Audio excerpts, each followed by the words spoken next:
இப்போது விரைவிலே தேர்தல் அறிவிக்கப்பட இருக்கிறது.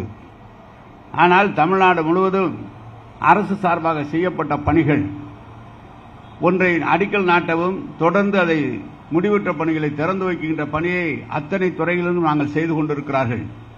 அதன்படிதான் நம்முடைய சென்னை மாநகராட்சியிலே நம்முடைய விளையாட்டுத்துறை அமைச்சர் அவர்களை வைத்து முடிவுற்ற பணிகளை திறந்து வைக்கவும் புதிய பணிகளுக்கு அடிக்கல் நாட்டுகிற நிகழ்ச்சியை நடத்த வேண்டும் என்று விருப்பப்பட்டு நாங்கள் கேட்டபோது அவரும் தட்டாமல் தேதி தந்து இங்கு வருகின்றிருக்கிறார்கள். எனக்கு முதலிலே அவருக்கு என்னுடைய நன்றியை நான் தெரிவித்துக் கொள்கிறேன். அமைச்சர் அவர்களுக்கு எல்லாம் பார்க்கலாம். காலையில் இன்னைக்கு கூட பேப்பரில் பார்த்தீங்கன்னா வரி வசூல்ல சென்னை மாநகரம் மிகவும் பின்தங்கிவிட்டது, கோட்டை விட்டு விட்டார்கள், மிக்ஜம் புயல் மூலமாக மழையின் காரணமாக.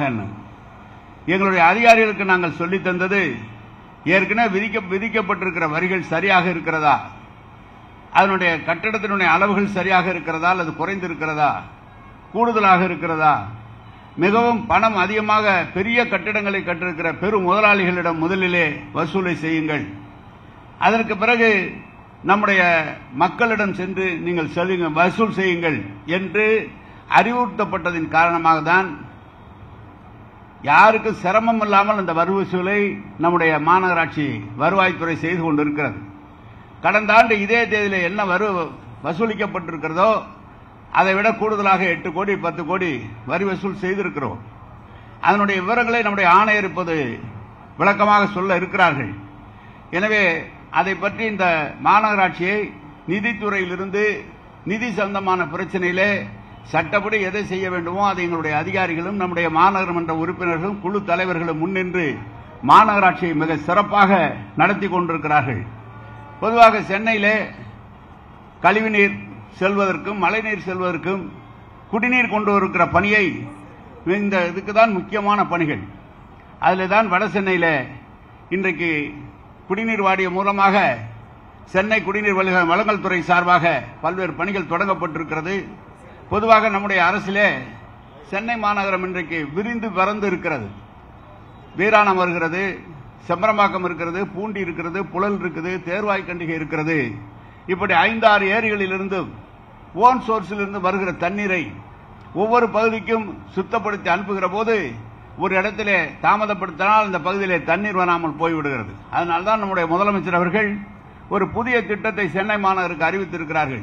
குடிநீர் வழங்கல் துறையின் மூலமாக எப்படி ரிங் ரோடு போடுவதை போல ரிங் பைப்லைன் போட இருக்கிறோம். இன்றைக்கு சென்னையை சுற்றி முழுமையாக எல்லா தண்ணீரும் எந்த இடத்திலும் எங்கே கொண்டு சேர்க்கிற வகையில ஒரு பெரிய திட்டத்தை ஆய்வுக்கு எடுத்துக்கொண்டிருக்கிறோம்.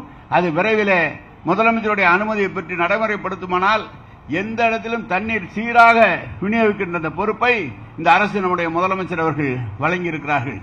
எனவேதான் இந்த சென்னை மாநகராட்சியை பொறுத்தளவு எல்லாம் சொன்னார்கள். நீங்கள் பார்த்தால் மழை வரும்போது 4000 கோடி 4000 கோடி 4000 கோடி என்று சொன்னார்கள். உள்ளபடியே தளபதி அவர்கள் முதலமைச்சர் அவர்கள் அறிவித்த திட்டங்கள் மழைநீர் வடிகாலுக்கு 2139 கோடி என்று கருதுகிறேன். அந்த பணிகள் 90-95% நடந்து முடிந்து அந்த பணிகள் நடந்து முடிந்திருக்கின்றன. இயற்கையாக பெய்ய வேண்டிய அளவு மழை பெய்திருக்குமானால் அனைத்தையும் சுத்தமாக வடிந்திருக்கும். ஆனால் திடீரென்று ஒரே நேரத்தில் 70 சென்டிமீட்டர் 80 சென்டிமீட்டர் வருகிற போதுதான் அதில் தண்ணீர் வடி காலதாமதம் ஆனது. இப்ப அதையும் தாண்டி கொசலையாறு ப்ராஜெக்ட் அது முடியுமானால் சென்னையில் இன்றைக்கு கிட்டத்தட்ட 60% அளவிற்கு அந்த பணிகள் முடிந்திருக்கிறது. அதனுடைய காலம் 2024 8வது மாதத்துதான் அந்த பணி முடிய வேண்டிய நிலை இருக்கிறது. எனவே வருகின்ற காலங்களில் சென்னை மாநகரம் முழுமையாக மழைநீரில் இருந்து புயல் வந்தாலும் மக்களை பாதுகாக்கக்கூடிய திட்டங்களை முதலமைச்சர் வழங்கியிருக்கிறார்கள்.